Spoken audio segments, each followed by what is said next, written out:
Much of this news, Vicky, coming into us in real time. So if you see me looking down at my phone, it's because we've got our ever active Hill team chat about what's happening inside behind closed doors as senators are on their second balloting round, voting by secret ballot, now down from 3 contenders on who will lead them to 2. It is now between John Thune and John Cornyn. And I'm actually being told now that our team has confirmed that it is John Thune who has won the Senate Majority Leader's race. He will now succeed Mitch McConnell, who has led these Republican senators for nearly the last 20 years. McConnell with an 18-year tenure atop this. And it marks a new moment for the Senate Republicans as Trump comes back to town, as they now have Republican control at both sides of Pennsylvania Avenue.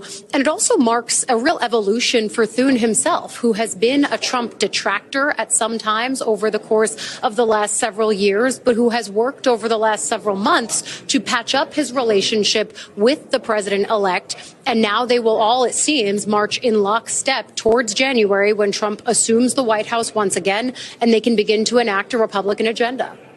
You know, Ali, all of this is reminding me. Remember 2 years ago, almost 2 years ago, when it took House Republicans 15 rounds before they were voting and they elected Speaker Kevin McCarthy. You were there. We were talking.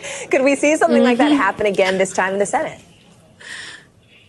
I think many of us remember the battle wounds from that. And look, the Senate is a very different body than the House. Senators will like to remind you of that quite often. So this is a leadership election that is basically one and done at this point. They know who is going to lead them come January when the official balance of power turns over.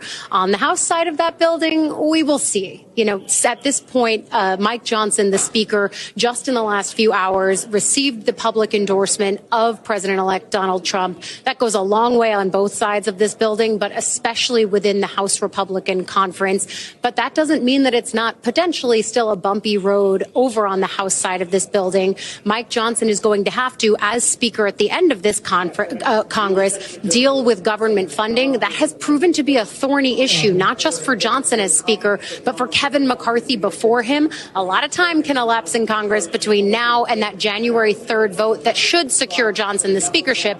That's where we went 15 rounds last time, and that's what we could be, depending on how things go, in for once we get to that point in the calendar. Well, luckily in this business, we are built for bumpy roads. Ali Vitale, thanks so much. We appreciate it. Oh, yeah.